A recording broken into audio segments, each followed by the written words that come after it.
UFC is a world leader and the biggest MMA promotion there is. Despite that, it's seriously lacking in a few areas. In this video, we'll take a look at what the UFC can learn from other promotions. PFL, cash prize incentives.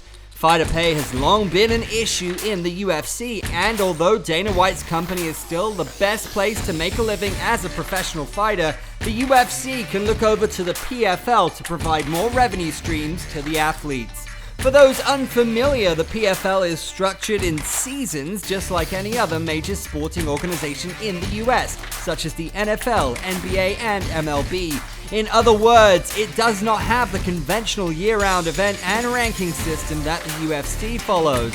But that's not the part the UFC should try to implement on their own product. As a matter of fact, PFL offers a unique reward to its winner in each season with $1 million cash prize. In the UFC, the only way to earn anywhere near $1 million is to become a huge draw, which, frankly, is quite impossible for most fighters on the roster to achieve.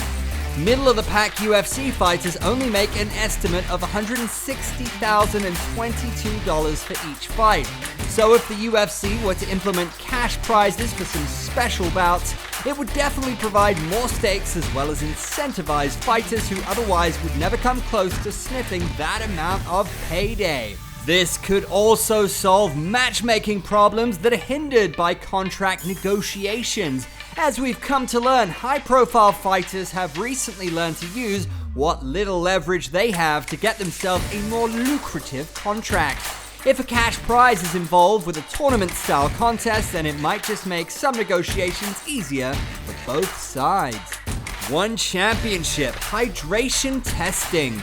Many fighters say that cutting weight is easily one of the most difficult aspects of the fight game. In the UFC, notable instances of weight mismanagement have led to the cancellation of many massive fights. In 2017, Khabib Nurmagomedov dehydrated himself terribly, and he was forced to pull out of his much-anticipated showdown against Tony Ferguson.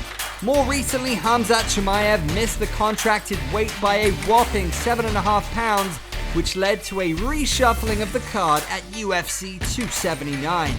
It can be argued that tough weight cuts and misses are part of the game. However, Asia's leading MMA promotion has seemingly found a cure.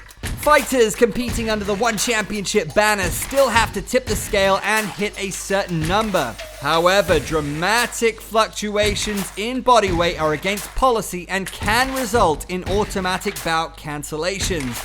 This approach accomplishes a few things. First, it forces fighters to compete at their natural walk-around weight, or close to it, meaning the weight bully strategy will no longer be in fashion. In turn, weight misses, in theory, should drastically decrease. Secondly, it allows athletes to be in much better shape during the fights, which, in theory, would lead to better performances all round. It also disincentivizes the fighters to cut an inordinate amount of weight, which often causes health problems and, in the most extreme cases, even death. Bellator Grand Prix tournaments. For a promotion that made its name through staging single-day, multi-fight open-weight tournaments, it's ironic that the UFC has stayed so far away from the concept. Modern-day MMA has adopted the traditional boxing schedule, which sees the athletes fight once every 6 months. For sure, the current formula is safer for athletes, but it doesn't really map out on what's next. But that's not to say that tournaments have no place in the UFC in the current landscape.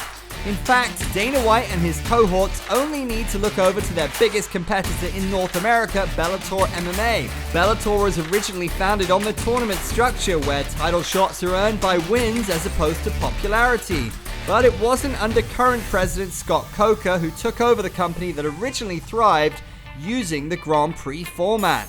To be fair to the UFC, the tournament isn't a flawless concept, as MMA is a sport riddled with problems such as injuries and weight issues.